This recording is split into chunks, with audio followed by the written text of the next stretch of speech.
is not your country. I think they destroyed a good man, so I'm feeling bad for Roy Moore, because Roy Moore was a good Christian person, and I believe he would have been a great senator.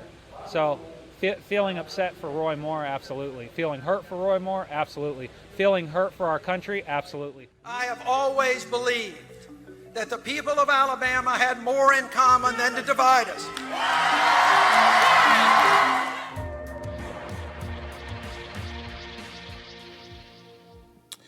Welcome to the Real News Network, live on therealnews.com and Facebook and YouTube and some other places. Before we get into our take on what happened in Alabama and then some, let me remind you, we're in our winter fundraising campaign. For every buck you donate, we get a matching dollar grant. And this is a critical fundraiser for us. This is a big part of our funding for the year happens in the winter fundraising campaign. So if you like what we're doing, please donate. We can't do it without you.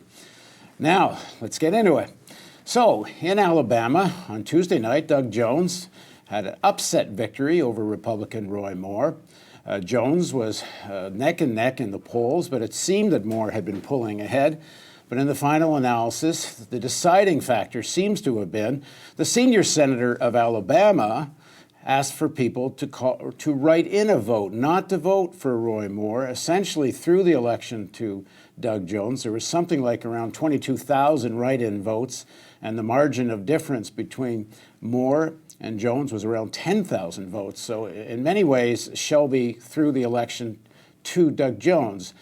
Democrats, in any case, are definitely happy with the results, and I suppose a lot of people across the country are. Moore represented a particular brand of fascism, and I would call that brand the Bannon brand, and maybe that's the big loser from the election is Steve Bannon, who threw everything he had behind electing Moore, even going for Moore over Trump's choice in the Republican primary. It's a big defeat for Bannon. We'll see what happens next with him, but he's on the outs now with much of the Republican Party that he wasn't already on the outs with. But more to the point for us, how is all this going to affect the politics of the Democratic Party? It was only a few days before this vote. The Democratic Party Reform Commission, Unity Reform Commission met, a big issue being what happens with superdelegates. And I think these things are quite connected to each other because are corporate Democrats going to have some new wind in their sails because of the Jones victory? And are they going to think perhaps they need the Sanders wing less? I describe the Unity Reform Commission more as two antagonistic wings of the Democratic Party negotiating the rules of engagement for that war rather than unity. But now joining us is a member of the Unity Reform Commission, also one of the leading members of the progressive wing of the Democratic Party. And she was a surrogate on the campaign for Senator Bernie Sanders, and that's former Ohio State Senator Nina Turner. Thanks very much for joining us again, Senator Turner. Good morning, Paul J. So let's start with the issue of Alabama. What's your reaction? Do corporate Democrats find encouragement in this? I think they do, and maybe they should. I mean, I'm certainly glad that Mr. Jones won. As you described so ably, Moore was absolutely the wrong person, whether he was Republican or not, to lead that state for all of his beliefs that, from homosexuality to Muslims to, even making a statement that life was good, during slavery time, Black families were strong. I mean, he should not have been able to run for dog catcher. That being said, he did lose last night.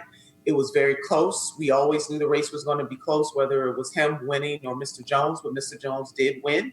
However, I do caution the Democrats here because there is lots of work to be done because Alabama, like many red states, have been left behind by the Democratic Party. And if there's any lesson to be learned here, it is do not leave any state or any Democrat or progressive or Democratic leaning folks behind in any state just because we don't believe we can win that state electorally.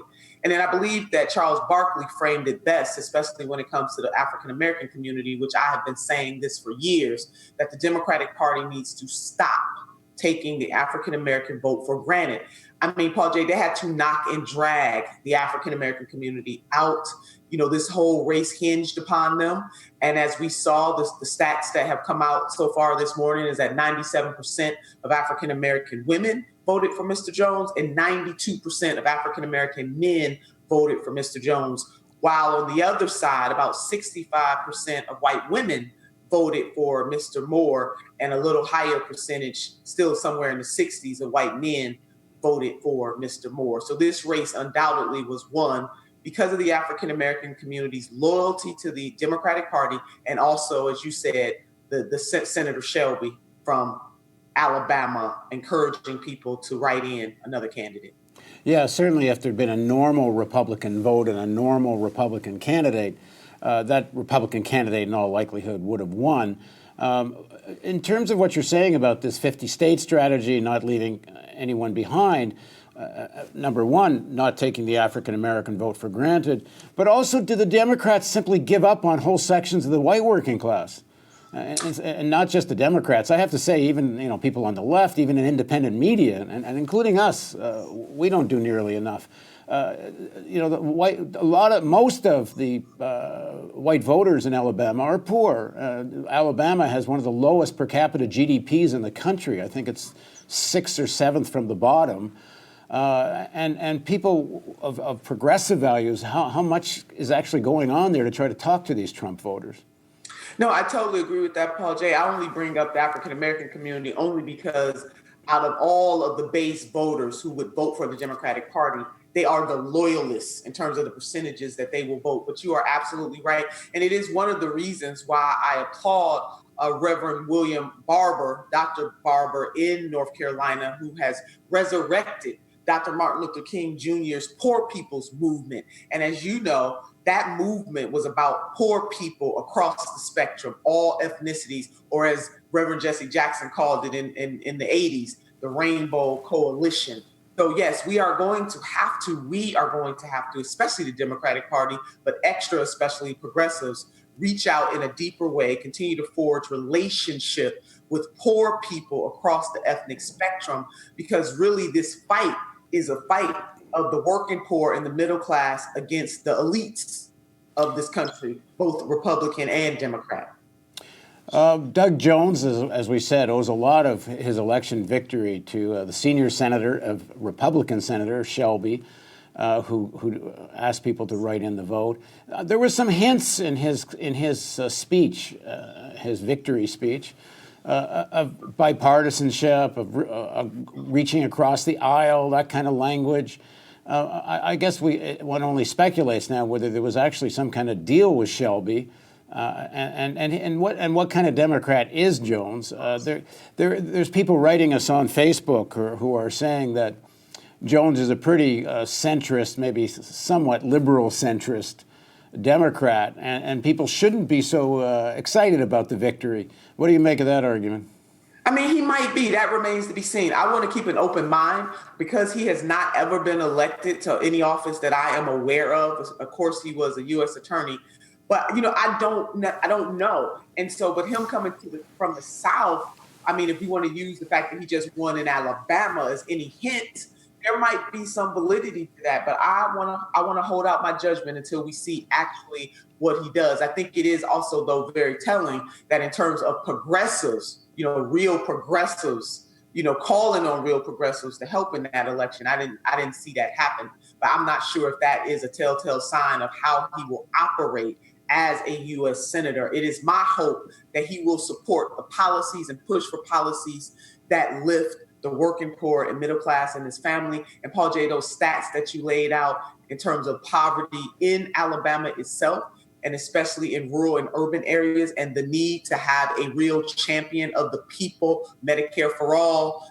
paid family medical sick leave, making sure that we make the requisite investments in education so that we're not leaving any child behind, and that their success academically is not based on their zip code or how successful their parents are or are not.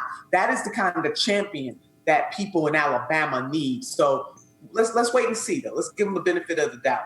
And I would say, just in terms of my own thinking, I think it's a victory for the people, if you will, that Bannon and Bannon's candidate lost, and mostly that Bannon lost. And Bannon represents a kind of overt racism and fascism. And I think the more battered Bannon gets, the better, even if that victory is within the realm of corporate Democrats. At the same time, I don't think anyone should have any illusions about what one can expect from corporate Democrats. And that being said, let's talk a little bit about the Unity Reform Commission that met. But Paul J, before you go there, and I absolutely agree with that as a nation, Alabama showed that they rejected that kind of overt racism, sexism, xenophobia, and you're right, it is a jab, if you will, to the Bannon wing of the Republican Party. But I also want you to look at who rejected that outright, overwhelmingly. It is the African American community, the community that has always, from the moment that our ancestors were brought to this country, has been on a journey for liberation, and not just our own liberation, but the liberation of a nation. So that is important to point out too. And I guess I could add to that is that one of the things one of the things that Doug Jones' campaign did is they put real effort in getting out the vote in the African American community. They knew they could only win with the African American community, including the poor. And often, especially corporate Democrats, spend more time trying to win over Republican votes than they do African American votes. Yeah, I mean, it was a great strategy. They understood clearly that African American voters had to perform equal to or higher than what they did for President Barack Obama in 2008. So it was, in fact, a strategy. But let's see if the knocking and dragging of African Americans to come into the African American community at the last moment. And this is not Mr. Jones's fault. He was running a campaign, but I'm talking about the Democratic apparatus as a whole.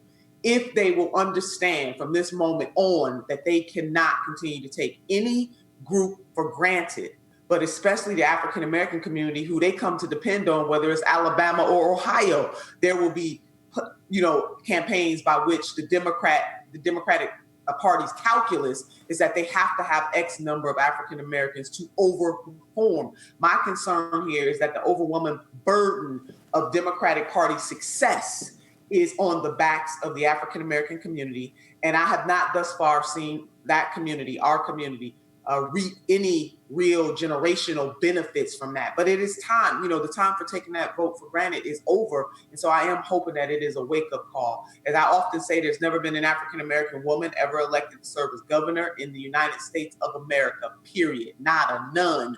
What is going to happen there? African-American communities continues to be drenched in poverty across this country. What are we going to do, the Democratic Party, locally, on the state level, and nationally, to turn this around, to deal with income and wealth inequality, not only for the African American community? And I want to be clear here, I particularly leverage the African American community because of how much the Democratic Party depends on that community to be extremely loyal. Paul J., almost 100% of African American women and men in Alabama voted for Mr. Jones. And let me say that in many cities across the country where there is the worst African American poverty, in power is the Democratic Party. For example, Baltimore and Chicago and other such places. That's right. And that's part of what the fight within the party is about.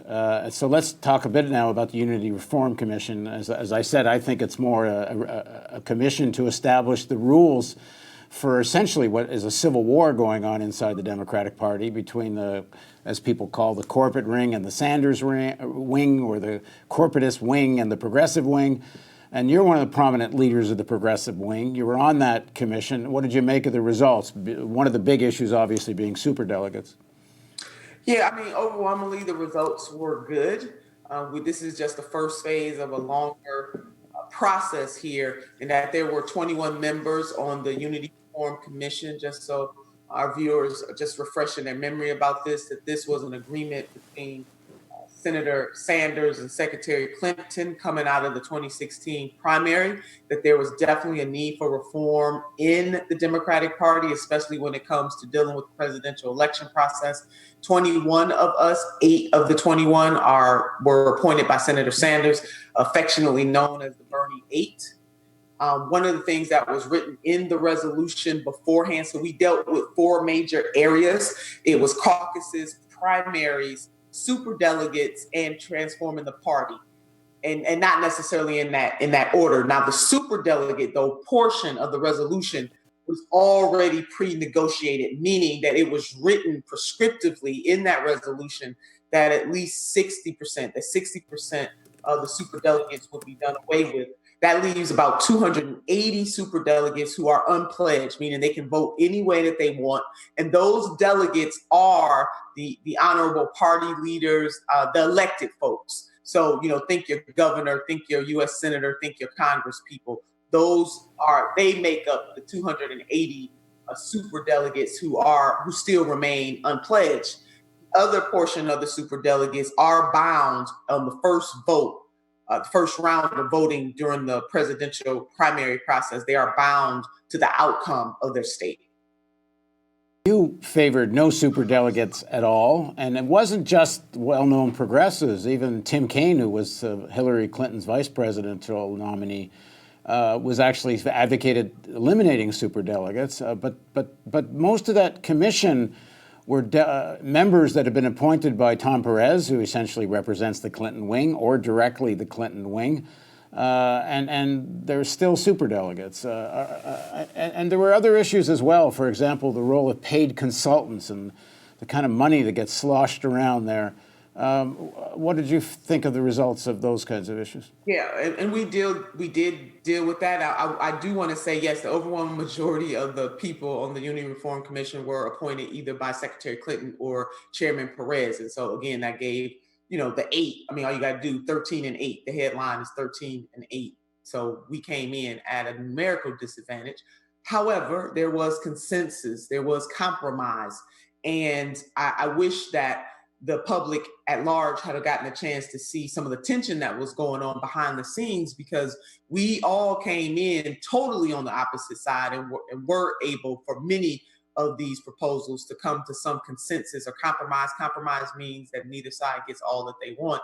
On the superdelegate side, I too would have liked there to be no superdelegates whatsoever. But again, out of all of the areas that we worked on, that one was very much prescribed. So in terms of writing in, rules or making recommendations that consultants can't both consult for a presidential campaign and also consult for the DNC, that money cannot be spent within the DNC process, as we know, as was revealed by a former interim chairwoman, Donna Brazile, in her new book, Hacks, that folks who did not have control of the DNC were able to dictate how money was spent.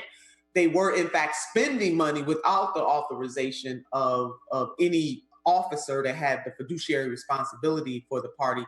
The Unity Reform Commission has recommended that not ever happen again, and so I'm hoping that will stick.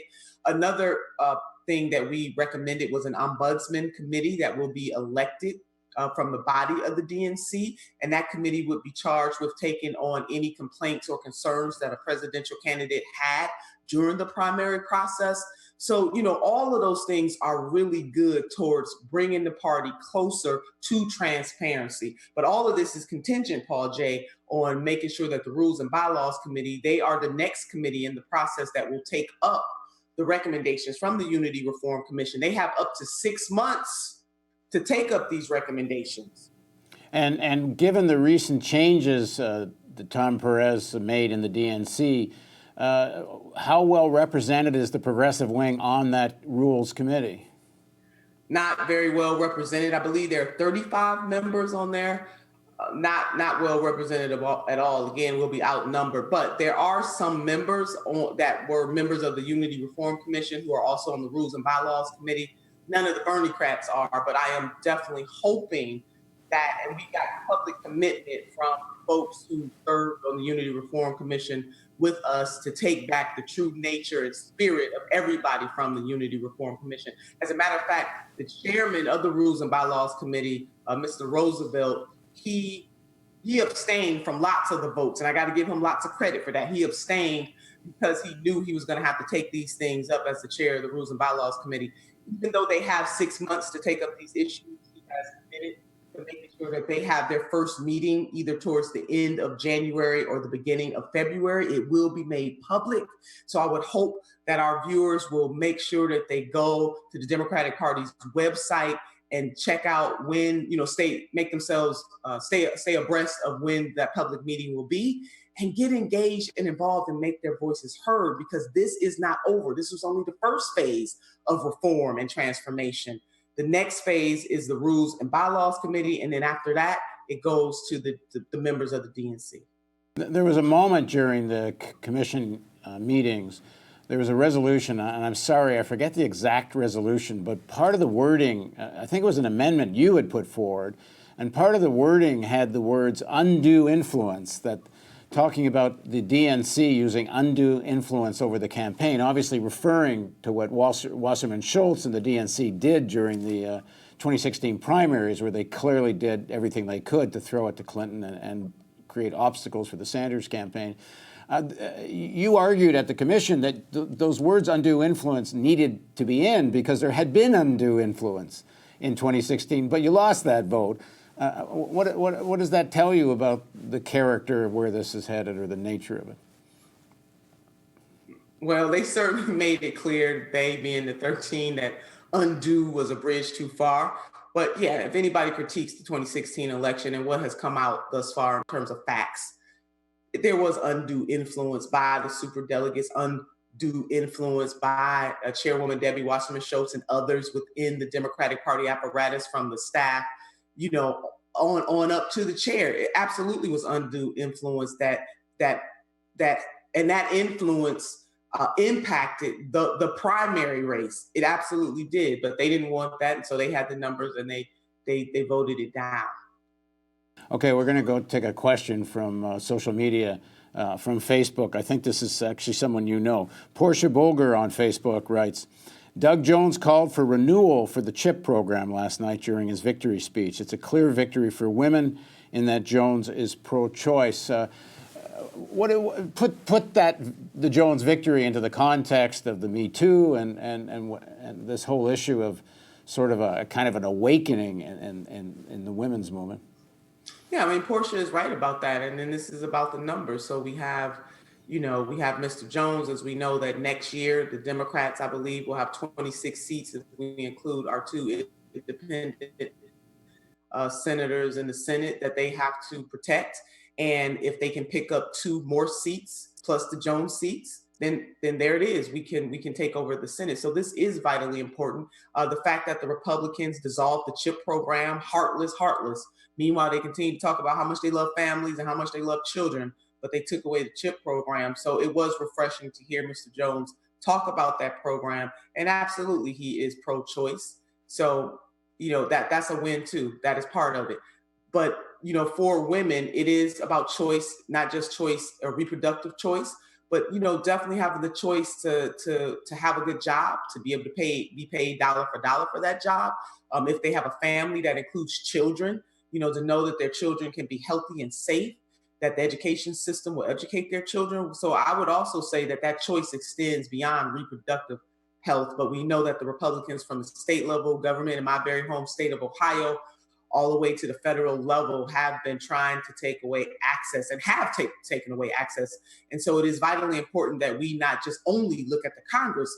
We have got to, Paul J., we lost 1,100 seats in 8 years, both on the federal and state level. We have got to continue to focus, or we have to focus on the state level as well, because we are losing ground, whether it's losing voting rights or women's reproductive health or concentration of poverty, taking away not investing as much in education or infrastructure. Those things happen on the state level of government too. So it's a both and. We have to both fight to have elected officials who will stand up for the people and push policies that will lift the people, both on the federal level and the state level. I know you need to go, so just a final question. Every time we talk about fighting within the Democratic Party and the Reform Commission type politics and such, we get a slew of emails and comments. Why even bother fighting in the Democratic Party anymore? That the corporate Democrats, in the final analysis, do control the machine, and that it won't be really a democratic process, and that the character of the party now is a corporate party. And so why still work within it? And it's a complicated moment for the progressive movement in the party and outside, with a kind of overt fascism on one side, Yeah. in a way that it hasn't appeared for a long time. And this is like George Wallace politics on steroids nationally. On the other hand, the corporate Democrats, when in power, on many issues, are Republican light at best, and sometimes not even light. How do you balance these things? I mean, Project, we have to fight both, and we can do both. And I certainly understand the feelings that I've heard from people in person. You know, I have traveled to about 14 states now in 2.5 months, and have heard people on the ground ask the same questions. At the same time, I've talked to and heard from people who do believe that the Democratic Party is still worth fighting for. And in the words of one progressive, it's our party. You know, we're not going to be kicked out of our party. We can do both. And so we do need, as my chairman of our revolution, Larry Cohen, said, that half of this battle is an inside fight. And so we do need some people who are committed to fight the inside fight. And it is hard because you are fighting against family. And we also, though, need those voices who are out there fighting on the outside. Both voices are equally important to pushing and pressing for the change. And so I don't want people to give up and don't lose hope. Yes, we are fighting fascism on the outside, especially, you know, against the Republican Party. And we are fighting in many ways apathy and arrogance and a lack of authenticity within the Democratic Party in many cases, on the other hand. But we can absolutely fight both, demand better from both. And so I don't want people to give up, Paul J. This is a fight. It's worth it. You know, Booker T. Washington, and I want to end with this, once said that there are two ways of exerting one's strength. One is by pushing down, and the other is by pulling up. And we need more people who are willing to use their strength to pull up. All right, thanks very much, Senator Turner, who's also president of Our Revolution. And before we conclude, let me remind you again, it's our winter fundraising campaign. Every buck you donate gets matched, a critical moment for us in terms of fundraising. So if you like what The Real News does, and I think what we do is quite unique, and it doesn't work without you. You know, we don't accept corporate donations or government funding. We don't sell advertising. This kind of model is only possible if you click on the donate button, which is somewhere around this video player. There's only a couple of weeks left in the campaign. If you haven't donated, now's the time. If you watch The Real News and you don't donate, well, then don't expect Real News to keep being here. We need this support, and I would love to stop nagging everyone about donating. So even if it's just to let me stop nagging, please donate now to the Real News Network. Thanks very much for joining us.